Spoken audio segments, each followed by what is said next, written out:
Graça e paz, amém, meus amados irmãos. Sou o pastor Cláudio Carvalho e esse, como vocês podem ver, é a minha amada biblioteca.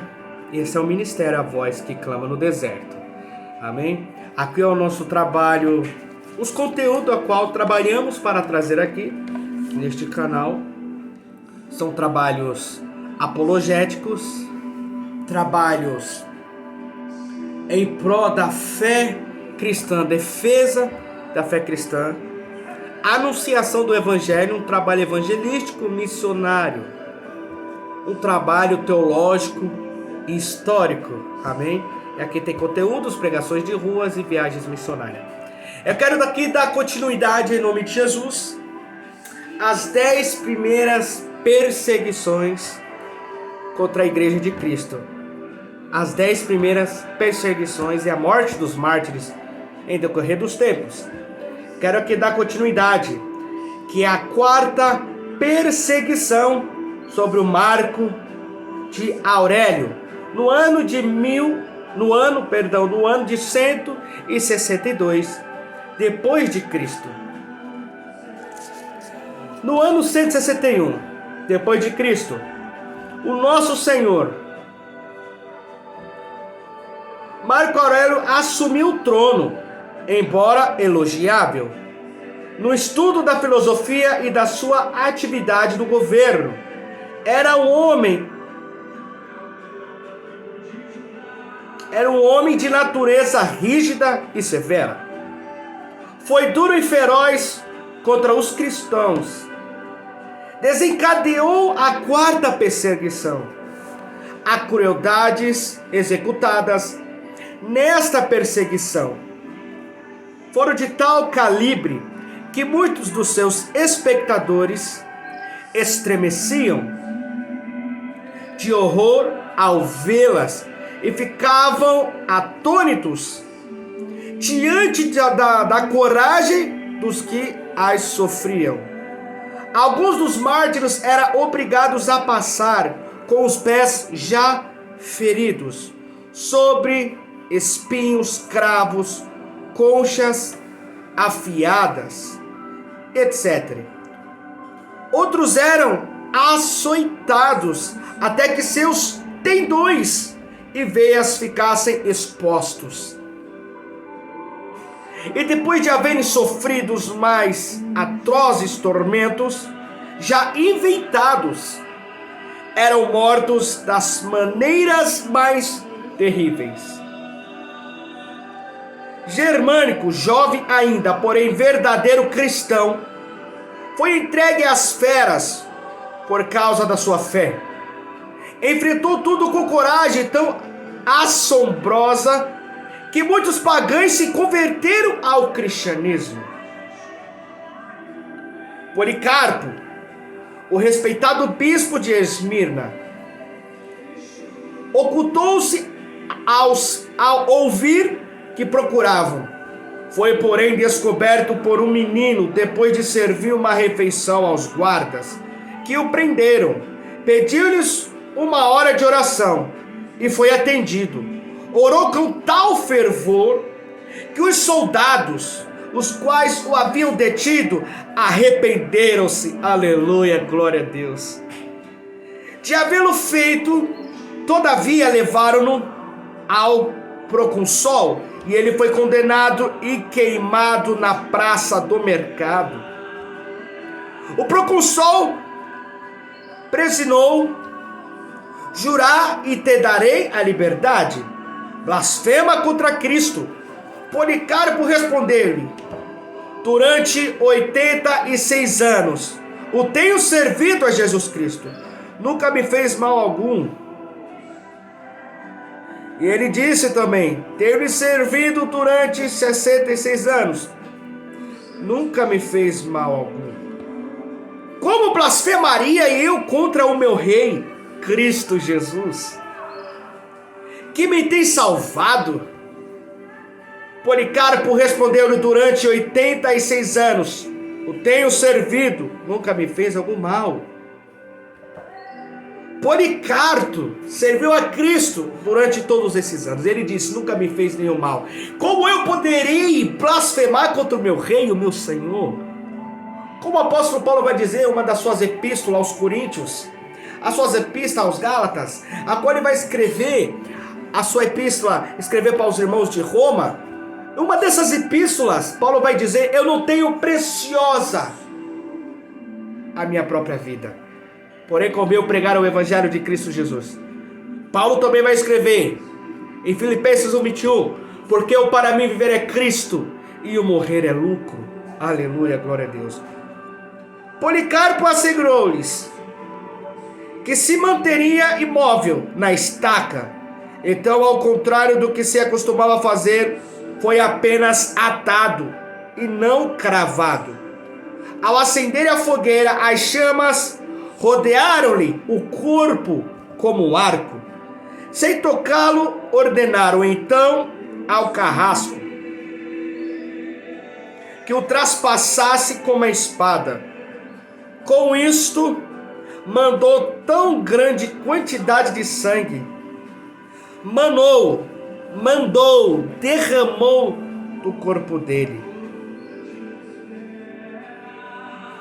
Manou tão grande quantidade de sangue que o fogo apagou-se, não obstante, por instigação dos inimigos do evangelho, principalmente dos judeus, ordenou-se que o seu corpo fosse consumido na fogueira, e a petição de seus amigos que lhe queriam dar um sepultamento cristão foi desprezada.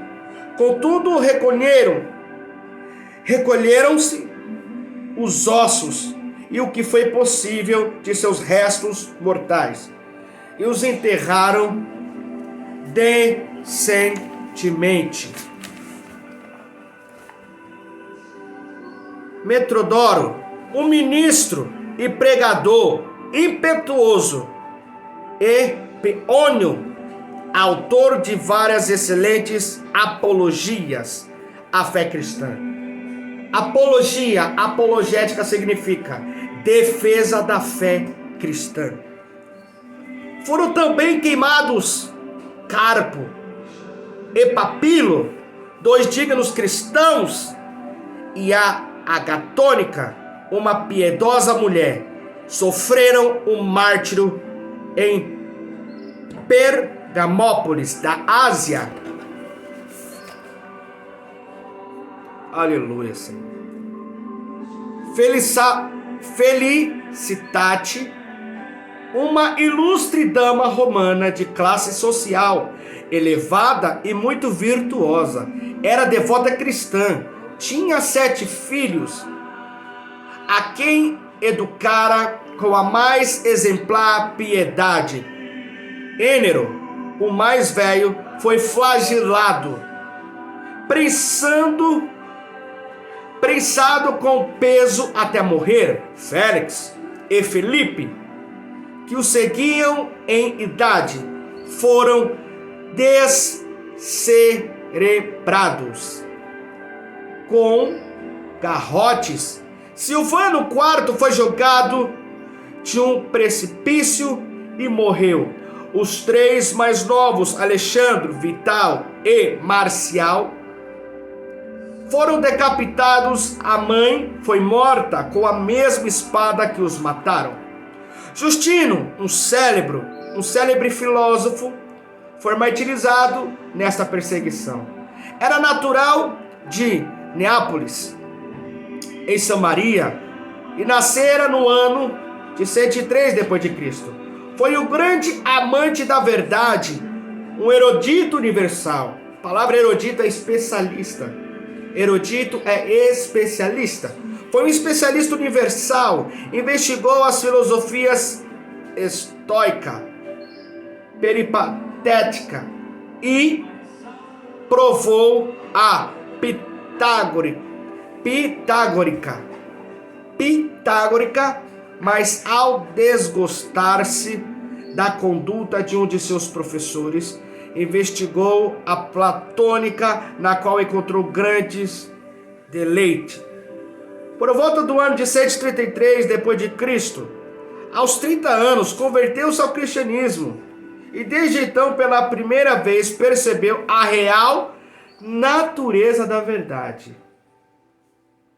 Justino estudou filosofia, história e tudo.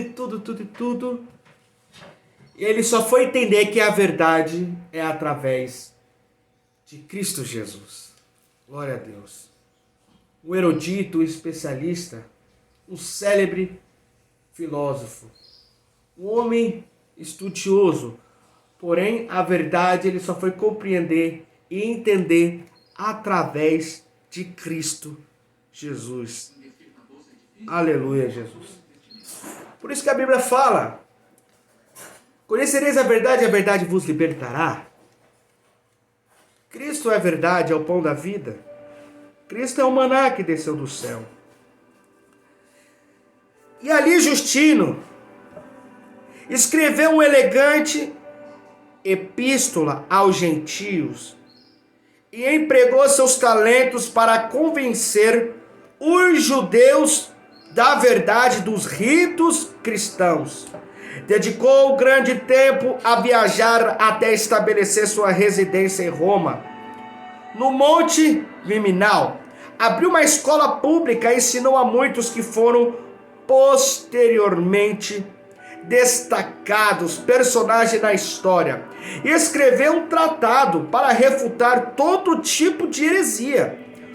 Quando os pagãos começaram a tratar os cristãos com severidade, Justino escreveu sua primeira apologia a favor dos cristãos. Este escrito, que exibe grande erudição e genialidade, fez com que o imperador publicasse um edito em favor dos cristãos. Pouco depois entrou em frequentes discussões com crescentes pessoas de vida viciosas. Conquanto o célebre filósofo cínico, os argumentos de Justino foram poderosos para odiosos para crescente, que decidiu e conseguiu sua destruição. A segunda apologia de Justino, devido a certas coisas que continha, deu ao cínico crescente a oportunidade de predispor o imperador contra ele. Por isso Justino foi detido juntamente com 6 companheiros, como se recusassem a prestar sacrifício aos ídolos pagãos. Foram condenados ao açoites, seguindo de decapitação.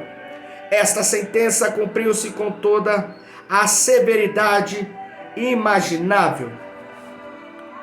Vários foram decapitados por se recusarem a sacrificar a imagem de escultura chamado Júpiter. Em particular, concordo, diácono da cidade de Espólito, quando algumas das agitadas nações do norte levantaram armas contra Roma, o imperador pôs-se em marcha para enfrentá-las. Não o bastante, viu-se preso numa emboscada e temeu perder todo o seu exército. Isolados entre montanhas, rodeados de inimigos e com muita sede, em vão invocaram as divindades e os deuses pagãos, as imagens de escultura, a qual prestavam sacrifícios aos ídolos. Foi em vão a sua súplica, a sua oração. Ali estava rogando por divindades pagãs, foi em vão. Então o imperador ordenou aos homens pertencentes à legião do trovão que orassem ao seu Deus pedindo socorro. De imediato veio a milagrosa resposta, caiu uma chuva torrencial que foi recolhida e apressada pelos homens, trazendo alívio repentino e assombroso. Parece que a tormenta intimidou de tal forma os inimigos que uma parte deles desertou até o exército romano. O restante foi derrotado e as províncias rebeldes foram totalmente recuperadas. Este episódio fez com que a perseguição se atenuasse por algum tempo, apaziguasse por algum tempo, ao menos nas zonas sobre a inspeção do imperador. Observamos, porém, que logo se desencadearia na França, particularmente em Lyon, onde as torturas impostas aos cristãos quase ultrapassam a capacidade de descrição. Eis o principais desses mártires, um jovem chamado Vetio Agato Bladina, uma dama cristã de débil constituição, sancto diácono em Viena. A este aplicaram pratos de bronze em brasas sobre as partes mais sensíveis do corpo. Bíblias, uma frágil mulher que fora apóstata anteriormente a Talo de Pérgamo e Pótino, o conceituado bispo de Lyon, que tinha 90 anos no dia em que Blandina e outros 3 campeões da fé foram levados ao anfiteatro, penduraram-no em um lenho a fim de expô-la como alimento às feras. Entretanto, com as suas fervorosas orações, ela alentava os companheiros. Nenhum das feras a tocou, e ela foi levada de volta à masmorra. Ao ser retirada de lá, pela terceira e última vez, saiu acompanhada por Pôntico, um adolescente de 15 anos. A consistência da fé deles enfureceu de tal maneira a multidão que não foram respeitados nem o sexo dela, nem a juventude dele. Ambos foram objetos de todo tipo de castigos e torturas. Fortalecidos por Blandina, o menino perseverou até a morte. Ela, depois de suportar os sofrimentos mencionados, foi finalmente morta à espada. Nessas ocasiões, os cristãos caminhavam para o mártiro, coroados com guirlandas de flores. Por elas recebiam no céu imarcessíveis coroas de glória. Dizem que a vida dos cristãos primitivos consistia em perseguição sobre a terra e orações no subsolo. Suas vidas estão expressas no Coliseu, nas catacumbas debaixo de Roma.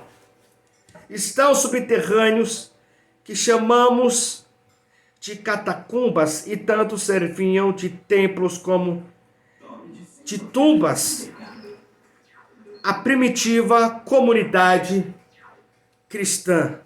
Em Roma, poderiam ser chamada, com razão, de a Igreja das Catacumbas. Perto dessa cidade existe cerca de 60 catacumbas, onde podem ser percorridas umas 600 milhares de galerias, e isto não é a totalidade.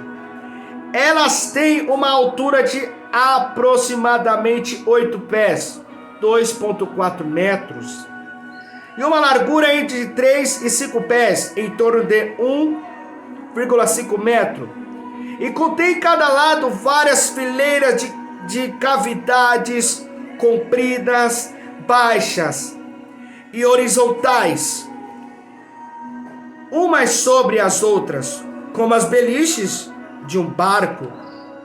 Neste cubículos eram postos os cadáveres e em seguida eram fechados com uma simples lápide de mármore ou grandes lajes de argila, unidas com concreto. Nestas lápides ou lajes estão gravados ou pintados epitáfios e símbolos, tanto os pagãos como cristãos. Sepultavam seus mortos nessas catacumbas. Quando foram abertos sepulcros cristãos, os esqueletos contaram sua terrível história. Encontra-se cabeça separada do corpo, costelas, clavículas quebradas e ossos calcinados pelo fogo. Apesar da terrível história, perseguição que aí se lê, as inscrições respiram gozo, paz e triunfo. Eis algumas delas. Aqui jaz Márcia, posta em repousar em um sonho de paz.